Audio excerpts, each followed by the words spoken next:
بسم اللہ والصلاة والسلام علی رسول اللہ وآلہ وصحبہ ومن والہ۔ السلام علیکم ورحمۃ اللہ وبرکاتہ۔ امید کرتا ہوں آپ لوگ خیریت سے ہوں گے۔ اللہ سبحانہ و تعالیٰ آپ سب کو اپنے حفظ و امان میں رکھے۔ ناظرین، الحاد کیا ہے؟ الحاد کسے کہتے ہیں؟ کیا آج ہمارے معاشرے میں الحاد پھیل رہا ہے؟ مسلم معاشروں کے اندر الحاد ایتھیزم پھیلنے کے اسباب اور وجوہات کیا ہیں؟ ہماری نوجوان نسل مذہب سے بیزار کیوں ہوتی جا رہی ہے؟ کیا واقعی ہوتی جا رہی ہے یا یہ صرف تصورات اور خیالات ہیں؟ الحاد کے موضوع پر انشاءاللہ آج ہم گفتگو کریں گے۔ نوجوانوں کے جو سوالات ہیں وہ ہم اس پروگرام کے اندر شامل کریں گے۔ یہ موضوع کیوں ضروری ہے؟ خدا کا تصور انسانی معاشرے کے لیے اور خود انسان کی ذات کے لیے کیوں ضروری ہے؟ انسانی زندگی پر خدا کو ماننے کے کیا مثبت اثرات پیدا ہوتے ہیں اور خدا سے انکار کے کیا منفی اثرات انسانی زندگی اور معاشرے کے اوپر پیدا ہوتے ہیں، وہ کون سے ہیں؟ انسان کا اور خدا کا کیا تعلق ہے؟ انسان خدا کے ماننے سے اس پر کیا بہترین اثرات پیدا ہوتے ہیں؟ ان سارے سوالوں کو انشاءاللہ آج ہم اس مباحثے کے اندر، اس گفتگو کے اندر آپ کے سامنے رکھیں گے اور ان کے جوابات چاہیں گے۔ میرے ساتھ موجود ہیں جناب علامہ انور نجفی صاحب حفظہ اللہ، اور میرے لیے بہت خوش قسمتی ہے کہ اس موضوع کے اوپر میں نے یہ دیکھا کہ وہ مذہبی شخصیت، خاص طور پر ہمارے ہاں پاکستان میں مذہبی شخصیات خواہ وہ کسی بھی فرقے سے ہوں، ان سوالات کا زیادہ احاطہ نہیں کرتے، لیکن ان کی میں نے ویڈیوز دیکھی ہیں جو الحاد سے متعلق ہیں، بلکہ بہت سارے عشرے وہ انہوں نے اسی موضوع کے اوپر پڑھائے ہیں۔ تو یہ میرے لیے ایک بہت استعجاب کا باعث تھا، حیرت کا باعث تھا، تو اسی لیے میں حضرت کے پاس حاضر ہوا اور اس موضوع کو انشاءاللہ ان کی خدمت میں رکھیں گے اور سوالات ان کے سامنے پیش کریں گے۔ میں ان کا بہت شکر گزار ہوں کہ انہوں نے اپنا قیمتی وقت نکالا اپنی مصروفیات میں سے اور اس موضوع کے لیے مجھے وقت دیا۔ السلام علیکم ورحمۃ اللہ۔ وعلیکم السلام ورحمۃ اللہ وبرکاتہ۔ حضرت کیسے ہیں آپ؟ خیریت سے ہیں؟ الحمدللہ، للہ الحمد۔ سب سے پہلے آپ کا شکریہ کہ آپ نے اپنا قیمتی وقت نکالا اس موضوع کے لیے۔ آپ کا شکریہ، اور میں بلکہ ہم دونوں کی طرف سے ان جوانوں کا شکریہ ادا کروں گا جو اپنا وقت نکال کے اس قسم کے آبھاس کو دیکھیں گے۔ جزاک اللہ، بہت شکریہ۔ حضرت، پروگرام کی جانب آتے ہیں، موضوع کی جانب۔ جیسا کہ میں نے آپ کی خدمت میں رکھا، الحاد کیا ہے؟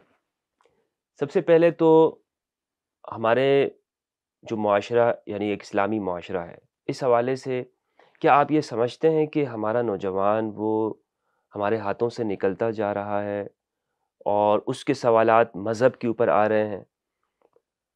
تو آپ اس کو کیا سمجھتے ہیں؟ واقعتاً اس طرح سے ہے یا یہ صرف ایسی سوشل میڈیا پہ یہ بات پھیل رہی ہے؟ اعوذ باللہ من الشیطان اللعین الرجیم، بسم اللہ الرحمن الرحیم۔ اس میں دونوں باتیں صحیح ہیں، آپ کی بات کے دونوں پہلو صحیح ہیں اچھا۔ کہ ہمارا نوجوان ہمارے ہاتھ سے نکل بھی رہا ہے، اور دوسری طرف سے یہ دشمن کی طرف سے الغار بھی ہے، اور ایک پروپیگنڈا ہے جس کے تحت یہ بتایا جا رہا ہے کہ سارے ملحد ہو گئے۔ اچھا۔ تو یہ دونوں کا مل کے اس کو لے کے چلنا ہوگا۔ یہی ہمارے آڈیٹوریم میں سیمینار تھا، موضوع اس کا یہی تھا کہ سارے نوجوان خراب ہو گئے، بگڑ گئے، ہاتھ سے چلے گئے، فلان ہو گئے۔ جب میری باری ہے، میں نے کہا یہ بالکل جھوٹ ہے، سراسر جھوٹ ہے، ایسی کوئی کہانی نہیں ہے، ایسا کچھ بھی نہیں ہوا، بلکہ اس کے برعکس ہے۔ نہ فقط ہمارے نوجوان دین کی طرف آ رہے ہیں، دنیا کے بہت سے لوگ دین کی طرف آ رہے ہیں۔ الحمدللہ۔ حقیقت تو یہ ہے، جی۔ روشنی پھیل رہی ہے، لیکن یہ جو ہم نے کام کیا اور بظاہر ہم ہمدردی کر رہے ہیں، اور ان منتظمین کو پسند نہیں آیا، وہ تو ان کا تو یہ تھا کہ بھئی بہت زیادہ حالت خراب ہو رہی ہے، اس لیے ہمیں کچھ کرنا چاہیے، تو آپ ہمیں فنڈ کریں یا فلان کریں یا تعاون کریں، جو بھی کریں۔ تو ان کو یہ ورژن بالکل اچھا نہیں لگا کہ ایسا کچھ بھی نہیں۔ تو اس کو دونوں کو الگ الگ لے کے چلنا پڑے گا۔ ایک الحاد ہے، ایتھزم ہے، وہ الگ ہے، ایک انحرافات ہیں، وہ الگ ہیں، ایک عقیدے کی کمزوریاں ہیں، اور یہ سب چیزوں کو الگ الگ اپنے اپنے ڈومین میں رکھ کے اگر ہم بات کریں گے تو پھر ہم ایک ہر ڈومین میں اس کا جواب دے سکتے ہیں. لیکن جو بطور کلی آپ نے کہا اس کا جواب یہ ہے کہ یہ دونوں میں سے صحیح بھی ہے اور غلط بھی ہے. اچھا. پہلا جو حصہ ہے کہ ہمارا جوان دین سے بیزار ہو رہا ہے یا دین گریزی اس میں ہے یا نہیں ہے، تو ہمارے جو لوگ ویسٹ میں ہیں اور وہ اپنے اولاد کے لیے پریشان رہتے ہیں، کیونکہ انہیں معلوم ہے کہ وہ ایک ملحد یا غیر مسلم معاشرے میں ہیں جہاں بہت سے قسم کے افکار ہیں، غلط افکار ہیں، انحرافات ہیں. ان بچوں میں اس بچے نے جانا ہے، ان ٹیچروں سے اس بچے نے پڑھنا ہے، ان کتاب خانوں میں اس معاشرے میں اس بچے نے رہنا ہے، تو اس کے لیے فکر مند ہوتے ہیں اور اسے کسی طرح دینی عقائد اس کے صحیح کرنے کی، پختہ کرنے کی، قرآن اور نماز احکام کی تعلیم دینے کی کوشش کرتے ہیں. اس خطرے کو محسوس کرتے ہیں. صحیح. میں ان سے کہتا ہوں کہ ہم ابھی ایسٹ میں، اسلامی ممالک میں آپ سے زیادہ خطرے میں ہیں، اور ہمارے والدین کو اس بات کا احساس بھی نہیں ہے. یہ سب سے زیادہ خطرے کی بات ہے. وہ کیونکہ فزیکل ان لوگوں میں بیٹھ رہا ہے تو والدین کو نظر آتا ہے. ہمارا بچہ بھی ابھی ورچولی انہی لوگوں میں بیٹھ رہا ہے. اس کے مینٹور بھی وہی ہیں، اس کے لیے جو انسپریشن ہے وہ بھی وہیں سے آ رہی ہے، اس کی آئیڈیالوجی بھی وہیں سے آ رہی ہے، انہی ویڈیوز سے. آپ کی ویڈیوز کو الحمدللہ لوگ دیکھتے ہیں، لیکن جن لوگوں کی ویڈیوز کو دیکھتے ہیں اس اور آپ کی ویڈیو کو اگر قیاس کیا جائے جو ہمارے جوان دیکھ رہے ہیں، تو یہ ویڈیوز جو مذہبی لوگوں کی طرف سے آ رہی ہے نہ ہونے کے برابر. صحیح. یہ بلکہ اس میں ایک اور مسئلہ ہے. ہم جب سوشل میڈیا پہ آتے ہیں، یہ پروگرام کرتے ہیں، اور ہمیں سوشل میڈیا یہ آزادی دیتا ہے کہ آپ آ کے اپنی بات کیجیے. صحیح. آپ جوان تک پہنچانا چاہتے ہیں، الحاد کے خلاف جو بولنا چاہتے ہیں، بسم اللہ، آپ کو گراؤنڈ پورا ملا ہوا لیول پلینگ فیلڈ ہے، آپ آئیں اس میں کھیلیں. در حقیقت ہم کیا کر رہے ہوتے ہیں؟ در حقیقت ہم اس بچے کو لے کر اس کفار کے اس زہر آلود دسترخوان پہ جا کے 2 منٹ ہم بات کر رہے ہوتے ہیں. وہ کہتے ہیں کرو اپنی بات. اس کے بعد اس نے کیا کرنا ہے؟ آپ کی 10 منٹ کے بعد اس نے کیا کرنا ہے؟ جب آپ اس کو سوشل میڈیا کے اس دسترخوان پہ لے گئے ہیں، باقی ساری غذائیں ان کی ہیں، باقی سارا زہر انہوں نے دینا ہے. تو وہ آپ کے 10 منٹ 20 منٹ آدھا گھنٹہ گھنٹہ سے انہیں کوئی پرابلم نہیں ہے، لیکن اس سے خوشی ہے کہ آپ اس بچے کو پکڑ کے ان کے دسترخوان پہ تو لے آئیں. اچھا. ان کے سسٹم پہ تو لے آئے ہیں. اب اس میں اب باتیں بہت زیادہ ہیں، اس کی گہرائی میں جائیں تو مشکلات بھی بہت زیادہ ہیں. ابھی فی الحال ہم اس میں نہیں جاتے.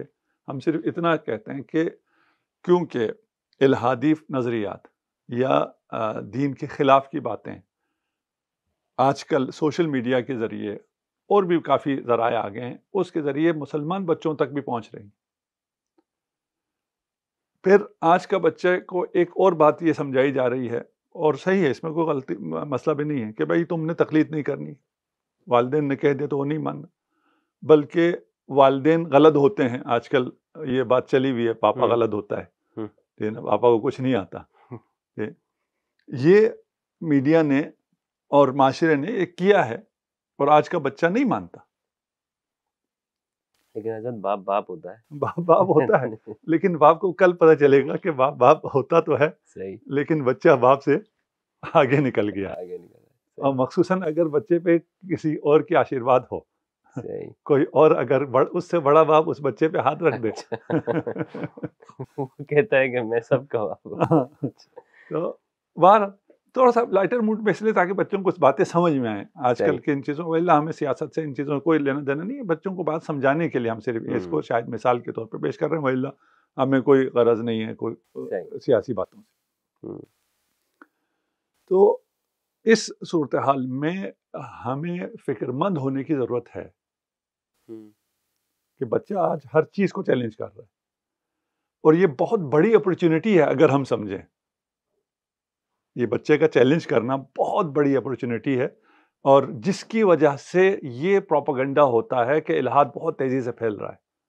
آج تو ہر دوسرا شخص ملحد ہو گیا ہے. آج لوگوں نے دین کو بالکل چھوڑ دیا ہے. یہ جو پروپیگنڈا کیا جا رہا ہے وہ اسی اپرچونٹی کی وجہ سے جو آپ کو مجھے حاصل ہے، اور میں اس سوال کرنے کی صلاحیت سے جو انسانوں میں آ گئی ہے، نئی نسل میں آ رہی ہے، وہ کوشچن کرتی ہے اس سے سب سے زیادہ فائدہ مجھے ہے اور سب سے زیادہ نقصان بھی میں اٹھا رہا ہوں.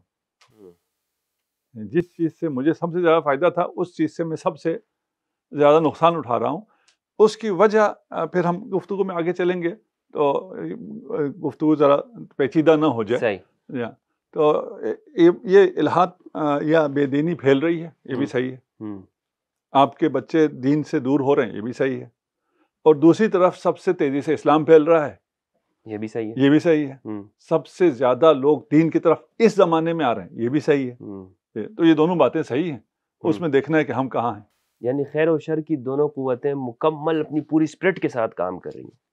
ہمیشہ کام کیا ہے. شر نے زیادہ اسپرٹ کے ساتھ کام کیا ہے. خیر والے جو خیر والے ہیں، ہمیں مسئلہ اصل میں یہ آتا ہے، ہم جنہیں خیر والا سمجھتے ہیں وہ خیر والے نہیں ہوتے، وہ شر کے ہی جنود میں سے ہوتے ہیں، سپاہیوں میں سے ہوتے ہیں. ہمیں یہ اکثر ایک الگ مسئلہ ہے آگا، یہ پہچان کیسے کریں گے؟ ہاں، اکثر یہ مسئلہ سب سے پہلے تو یہ سمجھ تو لیں، پہچان تو بعد کا مرحلہ ہے. یہ سوال بھی ذہن میں نہیں آنے دیتے، اور انہی کو خیر دکھاتے ہیں جو شر محض ہوتے ہیں. اور پھر نوجوان اس خیر سے جب اس کی حقیقت تھوڑی بہت اس کو کھلنی شروع ہوتی ہے، کہتا ہے سب کچھ چھوڑو بھائی، خیر کو ہی چھوڑ دو. کیونکہ ان کو خیر کے طور پر پروجیکٹ کیا جاتا ہے جن میں کوئی خیر نہیں ہوتی. تو یہ مسائل بہت پیچیدہ ہیں، بہت گمبھیر ہے. آج کل کی دنیا جو نظر آتی وہ نہیں ہے، حقائق کچھ اور ہوتے ہیں. اور شروع سے ہے یہ، آج کل میڈیا نے اس کو تھوڑا سا طاقت زیادہ دے دی ہے، باقی یہ بات شروع سے ہے. یعنی آپ کی بات سے میں یہ بھی سمجھا ہوگا کہ ہمارا جو سوشل میڈیا ہے اس کا الحاد سے تعلق ہے، یعنی ڈائریکٹ الحاد سے تعلق. اچھا جی، اس پہ آئیں گے انشاءاللہ، نیو ایتھزم پہ آئیں گے. تو ڈائریکٹ سوشل میڈیا ہمیں یہ بات سمجھنی تو چاہیے کہ یہ اغیار کا دسترخوان ہے. تو چھوڑ دیں اس کو. نہیں، سمجھنی چاہیے. دیکھیں، ایک دفعہ میں سمجھے بغیر ایک جگہ جاتا ہوں، ایک جگہ جانا میری مجبوری ہے اور مجھے پتہ ہی نہیں ہے، میں سمجھتا ہوں یہ بہت اچھی جگہ ہے، کیونکہ جو مجھے نظر آ رہا ہے وہ یہ ہے کہ یہاں پہ تبلیغ ہو رہی ہے، یہاں پہ ہدایت ہو رہی ہے، لوگوں کو رہنمائی مل رہی ہے، یہ مجھے نظر آ رہا ہے. اب اس بچے کو جو میں نے ہدایت دی ہے، اس کو ہدایت کے بعد کیا کیا مل رہا ہے وہ مجھے نظر نہیں آ رہا. تو مجھے سب سے پہلے اس بات کو سمجھنا چاہیے، اس کو سمجھ کر پھر اس میں وارد ہونا چاہیے. سوشل میڈیا کو ہم چھوڑ نہیں سکتے.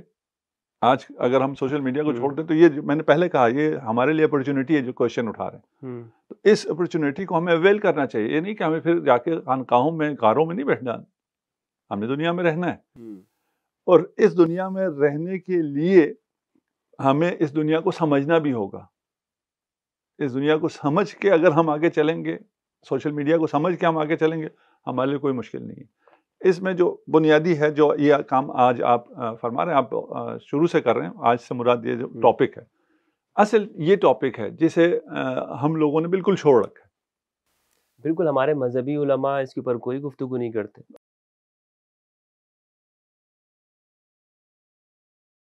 اس کی کیا وجہ ہے؟ اس کی وجہ بھی وہی ہے کہ ہماری جنہوں نے تربیت کی ہے اور ہمیں جس ڈگر پہ لگاتے ہیں ہم لگ جاتے ہیں. ہمیں یہ حساس کیا جاتا ہے کہ آپ صحابہ، آپ اہل بیت، اور آپ آپس میں لڑو. اور جب آپ آپس میں لڑو تو جو اصل چور ہے، جو چوری کر کے جا رہا ہے، دو قسم کے چور ہیں. اچھا، ایک عام چور ہے اور ایک اسے آپ سیاسی چور کہیں، مذہبی چور کہیں، عقیدتی چور کہیں، جو بھی چور، دوسرے خاص قسم کا چور. عام قسم کا جو چور ہوتا ہے وہ آتا ہے، آپ سے مال چراتا ہے، آپ کا موبائل چرائے گا اور کیا کر لے گا، کوئی بہت زیادہ ہوگا تو آپ کا گھر لوٹ لے گا. لیکن یہ جو مذہبی یا سیاسی چور ہیں، یہ آپ سے عقیدہ چھین لیتے ہیں، آپ سے آپ کا مستقبل چھین لیتے ہیں، آپ سے آپ کی نجات چھین لیتے ہیں، آپ سے آپ کی جنت چھین لیتے ہیں. ان دو چوروں میں بہت فرق ہے. یعنی ایک شخص بظاہر دکھتا بالکل وہ مسلمان ہے، لیکن اندر سے وہ اسلام نکل چکا ہوتا ہے اس سے. اس چور کی بات کر رہا ہوں. اور چور کے ہاتھ جو چڑھ جائے گا پھر وہ بھی اسی جیسا ہو جائے گا. کل پتہ چلے گا، جب آج آپ انی تارکم فیکم الثقلین کی بات کر رہے ہیں اور حوض کوثر کی بات کر رہے ہیں، تو حوض کوثر پہ پہنچنے پہ تو سب کو پتہ چل جائے گا میں لٹ گیا تھا. یہ صحیح کہہ رہے یہ ہیں. اچھا یہ جو لوٹنے والے ہیں جس نے ثقلین امت سے لوٹ لی ہو, وہ چور کہاں؟ جس نے میرا پرس چھین لیا ہو, مجھ سے موبائل چھین لیا, وہ چور کہاں؟ اور پھر ان دو چوروں میں ایک اور بہت بڑا فرق ہے. اگر مجھ سے کوئی چوری ہو تو میں اپنے مال کی حفاظت کرتا ہوں, چور کو بھگانے کی کوشش کرتا ہوں. میں چور سے لڑتا ہوں, اپنے مال کی حفاظت کرتا ہوں. یہ جو عقیدے کے چور ہیں یہ ہم سے چوری کرتے ہیں اور اس کے بعد ہم آپس میں لڑ رہے ہوتے ہیں اس کے حق میں. چور کے لیے ہم آپس میں لڑ رہے ہوتے ہیں چور کے دفاع میں. میں آپ سے لڑوں گا, آپ مجھ سے لڑیں گے. فائدہ کس کا ہو رہا ہے؟ دفاع کس کا کر رہے ہیں؟ چور کا. جس نے عقیدہ لوٹ لیا ہے اس کے خلاف نہیں جا رہے, اپنے عقیدے کی حفاظت نہیں کر رہے, بلکہ ہم ایک دوسرے سے لڑ رہے ہیں اور وہ وہاں بیٹھ کے ہنس رہے ہماری عقل پہ. تو یہ, اور اس چور میں ایک اور فرق بھی ہے. وہ جو عام چور ہے وہ آتا ہے اور وہ انتخاب کرتا ہے, وہ دیکھتا ہے کہ موبائل مفتی صاحب ابھی بہت مصروف ہیں, اس کو میں چرا سکتا ہوں, ہلکے سے لے کے جا سکتا ہوں, یا آج کل گن پوائنٹ پہ بھی لے جانے کی کوشش کرتا. وہ دیکھتا ہے کہ کس سے میں چھین سکتا ہوں, وہ انتخاب کرتا ہے کہ میں نے یہ چرانا ہے. یہ جو عقیدے کے چور ہیں ہم ان کا انتخاب کرتے ہیں کہ اس نے میرا عقیدہ چرانا ہے, خود جاتے ہیں لوٹنے کے لیے. ہم ان کو مقدس بناتے ہیں, ہم انہیں پتہ نہیں کیا کیا بناتے ہیں. ہم ان کا انتخاب, سیاسی چور اگر ہیں تو ہم الیکشن میں ان کا خود انتخاب کرتے ہیں, خود انہیں ووٹ ڈالتے ہیں, خود ان کے لیے قربانیاں دیتے ہیں, جانیں دیتے ہیں. پتہ ہے آج تک کسی غریب کو ان سے کچھ بھی نہیں ملا, لیکن اب پھر بھی ابھی الیکشن اگر آتے ہیں تو سامنے آ جائے گا. صحیح. آج کل تو پھر بھی اسلام آباد میں کچھ تھوڑا بہت الیکشن کی گہمی ہے. جب پرانا آج سے 15 سال 20 سال پہلے کا اسلام آباد بالکل ہی مختلف اسلام آباد تھا. آپ کی کراچی سے ایک صاحب آئے تھے, الیکشن کا دن تھا, انہوں نے آگے کہا جی آج الیکشن ہے, چلو باہر چلو.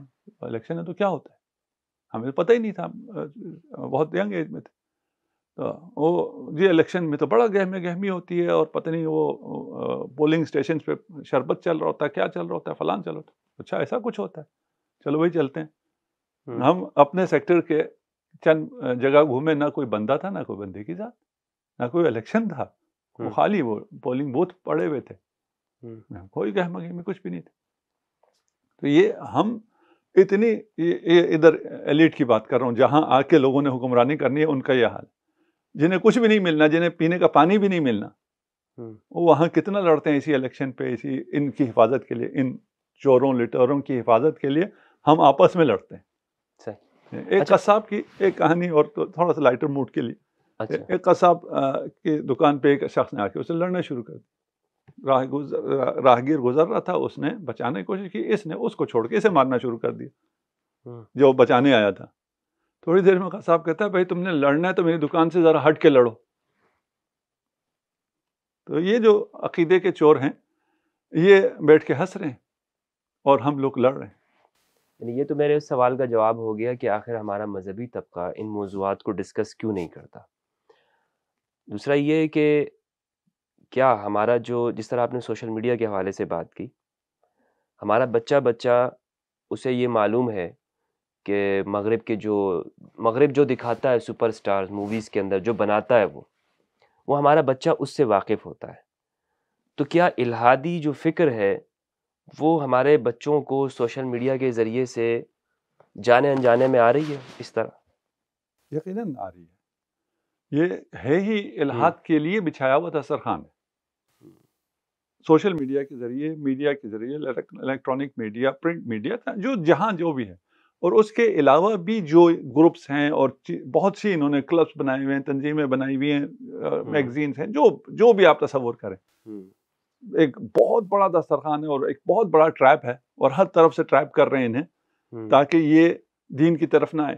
اچھا اس میں پتہ نہیں, گفتگو میں نہیں چاہ رہا ہوں کہ ایسی مغلق ہو جائے کہ سننے والوں کو پریشانی ہو. آج تھوڑی سی باتیں کرتے ہیں, اس میں اگلے ایپیسوڈز اگر آپ کے پاس وقت ہوا تو اس کو تھوڑا سا جو ہمارے ناظرین وہ بھی برداشت کریں, آگے سنیں باتوں کو, کیونکہ اس میں بہت سی باتیں ہیں اور بہت سا درد دل ہے جو کوئی ملتا نہیں ہے. آج آپ بتا دیں, فرما دیں, آج آپ شیئر کر دیں اپنے سارے جو بہت سے مسائل. صرف ہمارا نوجوان نشانے پہ نہیں ہے، اس دنیا کا ہر بچہ نشانے پہ ہے، صرف مسلمان نہیں ہے، نہ عیسائی، نہ ہندو، نہ سکھ، نہ کوئی اور مذہب، نہ ایتھسٹ، کوئی بھی نہیں، سب نشانے پہ ہیں۔ سب کے ساتھ یہی ہو رہا ہے جو ہمارے بچے کے ساتھ ہو رہا ہے، سب سے اخلاق کو چھینا جا رہا ہے، سب سے عقیدے کو چھینا جا رہا ہے، بہت بڑے چور آ گئے ہیں۔ اچھا، یہ تو پوری دنیا کی سطح کے اوپر، پوری دنیا کی سطح پہ، کیونکہ سوشل میڈیا صرف ہمارے مسلمانوں کے درمیان تو نہیں ہے، یہ باقی میڈیا بھی صرف مسلمانوں میں تو نہیں ہے، یہ سب کے، اور سب کے سارے بچے اس طرح لٹ رہے ہیں کہ نہ فقط عقیدے میں وہ کمزور ہو رہے ہیں، چلیں وہ ایک آدمی ہے اس کو عقیدے کی اہمیت کا پتہ نہیں ہے، عقیدہ وہ اس کا بچہ بھی نہیں رہ رہا ہے، اس سے اس کا بچہ چھینا جا رہا ہے۔ میں ایک کافر ملک میں تھا، تو ایک ڈرائیور کے ساتھ میرے آدھا گھنٹے کی ڈرائیو تھی، تو اسے میں نے پوچھا بچے پیدا کرتے ہو؟ کتنے بچے ہیں؟ کہا میں بچہ پیدا نہیں کرتا۔ کیا فائدہ بچے کا، وہ چھوڑ کے چلے جاتے ہیں، آج کل بچہ ہمارا ہوتا ہی نہیں۔ وہ انسان سے جو سب سے قیمتی چیز تھی انسان کی، وہ اس کی اولاد تھی، اس سے بڑھ کے قیمتی چیز تھی ہی نہیں، وہ آج کے انسان سے چھین لیے۔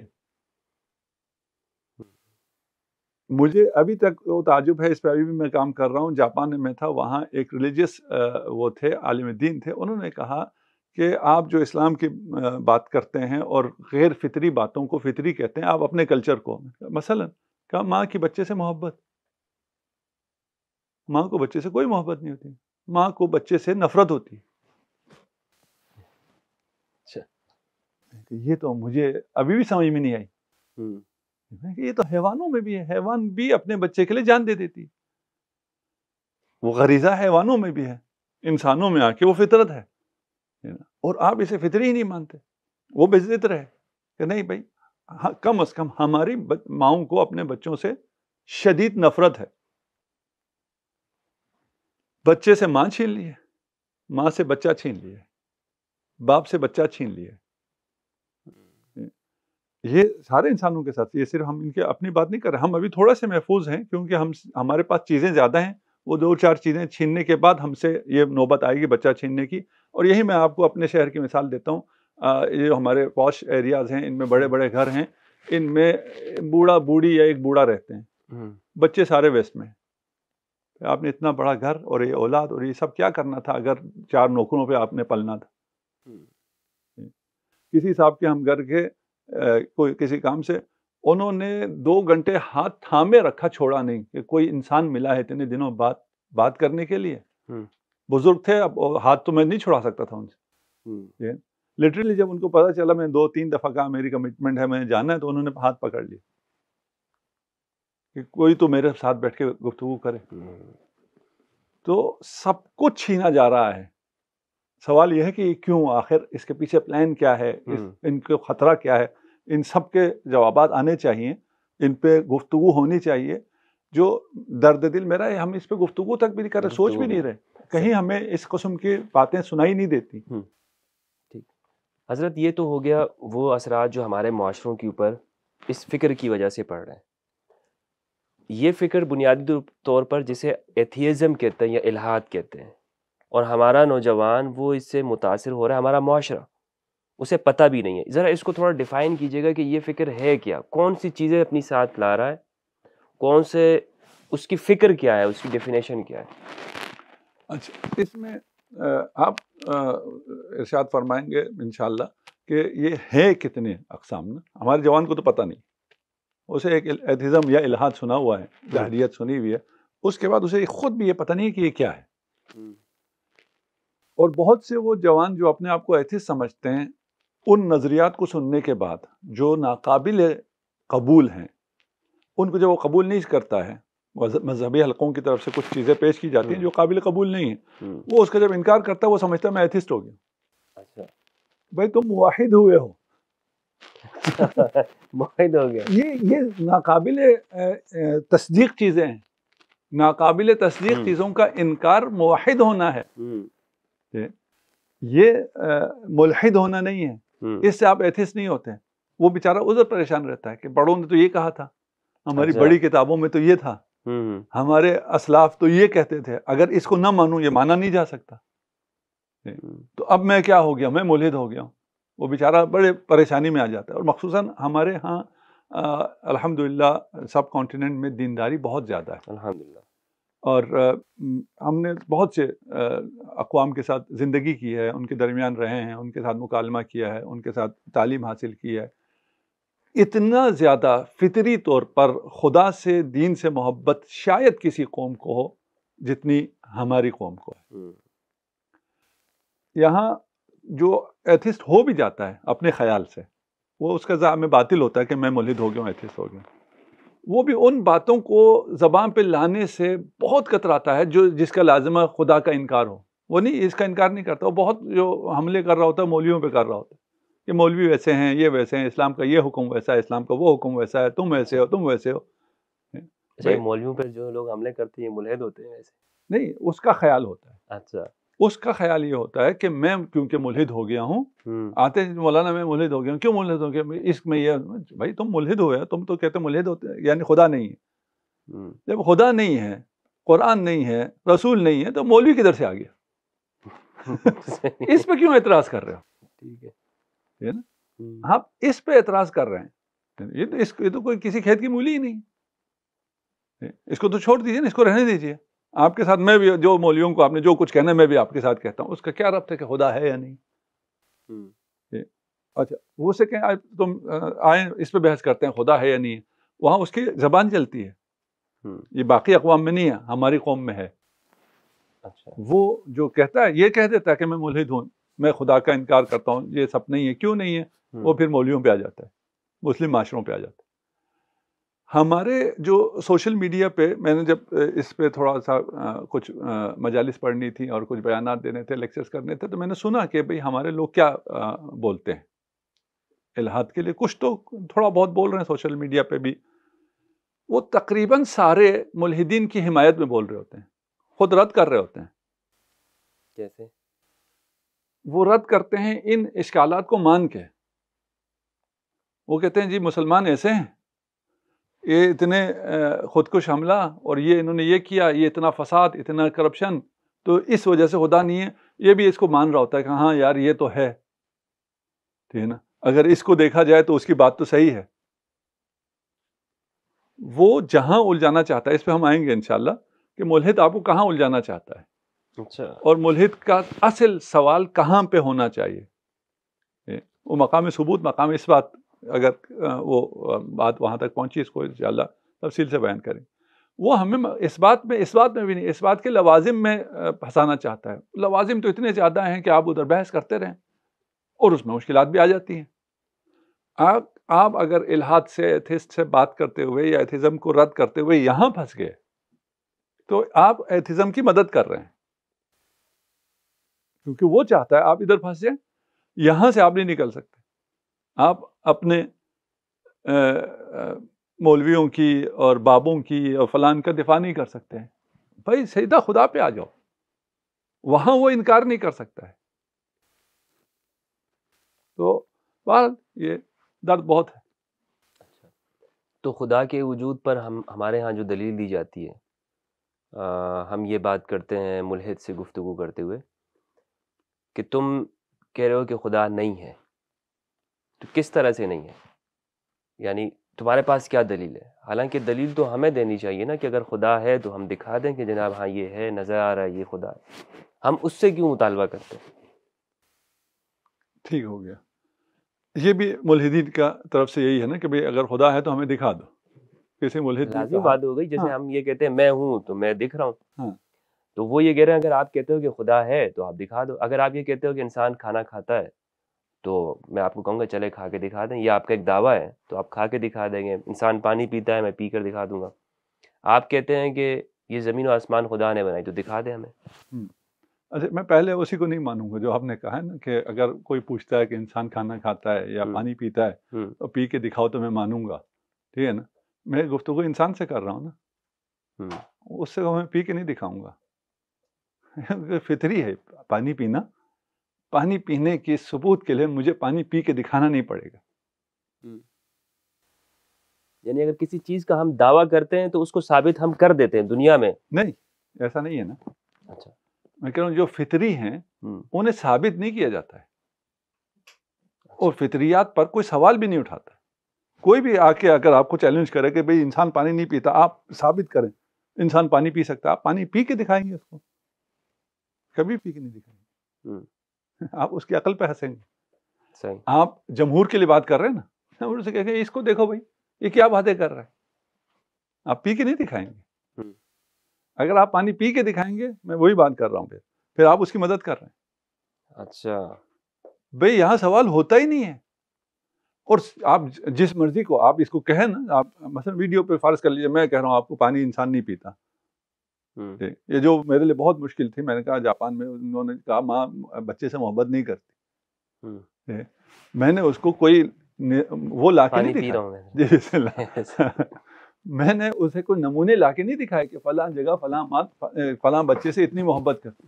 نہیں, مجھے بہت ہوا تو میں نے حیوان کی مثال دی کہ حیوان میں بھی ہے. ماں کی مجھے کوئی مثال دینے کی ضرورت ہی نہیں ہے, اور جو سن رہے ہیں ان سب کو پتا ہے. اور اتفاق سے وہ وہاں پہ جاپنیز بھی تھے, ان سے پوچھا, جاپنیز 2-4 بچے تھے, اس نے کہا ہمارے ہاں محبت کا اظہار بھی اس لیے نہیں ہے. میں نے ایک بچے کو گلے لگایا, اس کو پیار کر کے میں نے پوچھا تجھے برا لگا؟ کہا مجھے بہت اچھا لگا. تم کیا کہہ رہے ہو, یہ بچہ کیا کہہ رہا ہے؟ فطری ہے, کوئی کسی کو پیار کرے اسے اچھا لگتا ہے. تو یہاں یہ بات غلط ہے کہ جو فطری چیزیں ہیں وہ میں کر کے دکھاؤں گا. خدا کا وجود فطری ہے, ہمیں کوئی دلیل دینے کی ضرورت نہیں ہے. یہ لوگ نہیں مانیں گے, یہ اس پہ اس فطری کے خلاف اتنا کام ہوا ہے. یہ پانی پینے کی طرح نہیں ہے, جبکہ ہے یہ پانی پینے سے بڑھ کے. کہ اگر کوئی اعتراض کرتا ہے اور کہتا ہے جی پانی, آپ سیدھا اپنے آڈینس سے کہیں گے بھائی یہ دیکھو یہ بات کر رہا ہے, آپ کی فطرت کیا کہتی ہے, آپ کا عمل کیا کہتا ہے, آپ پانی پیتے ہیں نہیں پیتے؟ سارے کہیں گے ہم پیتے. یہ بکواس کر, آپ کو پانی پی کے دکھانے کی کوئی ضرورت نہیں. اچھا, خدا کا انکار, ایتھیزم کے مراتب ہیں. ایک ایتھسٹ ہے, ایک ایگنوسٹک ہے, ایک ڈیزم ہے, اور ایک تھیزم ہے. یہ 4 مراحل ہیں. آپ تھیزم سے شروع کریں گے تو پھر ایتھیزم آ جائے گی. تھیزم وہ ہے جس پہ ساری کائنات ہے, موحد, سب موحد. حتیٰ وہ جو کہتا ہے میں ایتھسٹ ہوں وہ بھی موحد ہے اندر سے فطرتی طور پر. اور قرآن میں آیات ہیں جب وہ بوار میں پھنس جائے گا, وہ سارے کے سب نے مانا ہے, فرعون نے مانا ہے جب وہ غرق ہونے والا ہے, تو وہ تو سب فطرتی طور پہ سب تھیسٹ ہیں. اس کے بعد ایتھسٹ آ جاتا ہے. ایتھسٹ کا دعویٰ کیا ہے؟ ایتھسٹ کا دعویٰ یہ ہے کہ خدا نہیں ہے. یہ دعویٰ ہے نا اس کا, کہ مجھے معلوم ہے کہ خدا نہیں ہے. اگر وہ کہ مجھے پتہ نہیں ہے خدا ہے یا نہیں ہے, وہ ایگنوسٹک ہے, وہ ایتھسٹ ہی نہیں ہے. اسی لیے میں یہ دعویٰ کرتا ہوں کہ اس دنیا میں کوئی ایتھسٹ ہے ہی نہیں. جہالت ہے, جہالت کی بنیاد پر اپنے آپ کو وہ ایتھسٹ کہتے ہیں. وَإِلَّا کوئی ایتھسٹ اس دنیا میں اس کا وجود نہیں ہے, کیونکہ دعویٰ ایسا ہے جس پہ کوئی دلیل ہی نہیں ہے. کسی نے آج تک کوئی دلیل پیش ہی نہیں کی ہے. یہ اب پتہ نہیں جو ہمارے مخاطب ہیں ان لوگوں کے لیے باتیں کتنی واضح ہو رہی ہیں. یعنی وہ ان کا یہ جو دعویٰ ہے کہ خدا نہیں ہے, یہ ایک خبر ہے, ہاں ایک دعویٰ ہے. وہ کہتے نہیں دعویٰ آپ کا ہے کہ خدا ہے, دعویٰ آپ کر رہے ہو, ہم تو انکار کر رہے ہیں. نہیں, وہ انکار نہیں کر رہے. وہ کہاں انکار کر رہے ہیں؟ وہ کہہ رہے ہیں کہ خدا نہیں ہو سکتا ہے. دعویٰ وہ کر رہے ہیں. ٹھیک ہے نا. ایتھسٹ اسے نہیں کہتے کہ اس کو پتہ نہیں ہے خدا ہے یا نہیں. اب ہم سے کہ بھئی خدا ہے یا نہیں ہے. ہاں وہ تو پھر آپ ایگنوسٹک, آپ صحیح کہہ رہے ہیں. ٹھیک ہے نا. وہ تو کہہ رہے ہیں مجھے پتہ نہیں ہے یا نہیں, آپ دلیل دو ہے تو میں مان جاؤں گا. تو آپ تو ایتھسٹ ہی نہیں ہو. آپ اس کو تو مان لو نا پھر کہ میں ایتھسٹ نہیں ہوں. آپ ایتھسٹ ہیں. ایتھسٹ کیا کہتا ہے؟ وہ جو ہم نے مقام ثبوت اور اثبات کی بات کی تھی. ایک مقام ثبوت ہے, ایک مقام اثبات ہے. کیس جاتا ہے, وہ پہلے عدالت دیکھتی ہے یہ قابل سماعت بھی ہے یا نہیں ہے. اگر قابل سماعت ہو تو پھر بعد میں اس کی سماعت ہوتی ہے, پھر دلیل اس وقت پیش کیا جاتے ہیں مقام اثبات میں. اور اس کے بعد مقام لوازم ہے کہ اگر یہ ہے تو اس کی یہ لوازم ہیں، وہ لوازم کو آپ کیا کریں گے، یہ مشکلات پیش آئیں گی تو اس کا حل کیا ہے، یا اس کا ہونا پہ اعتراض آتا ہے یا نہیں آتا، اس بات پہ اعتراض آتا ہے یا نہیں آتا۔ ایتھسٹ کہتا ہے کہ خدا نہیں ہو سکتا ہے، ہم کہتے ہیں سو بسم اللہ، آپ دلیل پیش کر دو کہ خدا نہیں ہو سکتا، جیسے ہم کرتے ہیں شریک باری کے لیے، یہی کام ہم کرتے ہیں، ہم ثبوتاً دلیل دے دیتے ہیں کہ شریک باری محال ہے۔ جب ہم نے ٹھیک ہے نا، جب ہم نے ثبوتاً اس کا انکار کر دیا اور اس کے دلائل دے دیے تو اس بات پہ بات آتی نہیں کہ کسی کو ہم یہ نہیں کہتے کہ تم لا کے دکھاؤ اگر کوئی شریک باری ہے، ہم کہتے ہیں نہیں بھائی ہو سکتا ہی نہیں ہے، ہم تمہیں دلیل دیتے ہیں کہ شریک باری ہو سکتا ہی نہیں ہے، تم سے کوئی دلیل نہیں مانگتے کہ تم لا کے دکھاؤ شریک باری کہاں ہے۔ یہاں یہ بات واضح ہے نا، تو یہی الٹی ہو کے ایتھسٹ پہ آتا ہے، وہ جب کہتا ہے خدا ہو سکتا ہی نہیں ہے، دلیل لاؤ۔ آپ ایتھسٹ تب بنو گے جب آپ اس پہ دلیل لاؤ گے۔ باقی جو میں کہہ رہا تھا کہ ہم ان سے ایتھسٹ سے ملحدین سے بات کرتے ہیں، ان کی مدد کر رہے ہوتے ہیں، ان کی مدد یہ ہے کہ جو ان کا اصل دعویٰ ہے اسے چھوڑ کے ادھر ادھر کی باتوں میں الجھ جائیں اور اس میں ان کو نصرت دے دیں، یا جوانوں کی سوچ کے مطابق ان کو وہ ہو جائے کہ ہاں یہ تو ہو گیا، اگر آپ مذہبی ہو گئے تو پھر یہ ہو جائے گا، دنیا کیا ہو جائے گی، آزادی اظہار ختم ہو جائے گا اور فساد ہو جائے گا، قتل و غارت گری ہو جائے گی، اس نے اتنا لوٹا تھا، اس نے اتنا مارا تھا، اس نے تلوار کے زور پہ پھیلایا تھا وغیرہ، یہ سارے باقی بات کی باتیں ہیں۔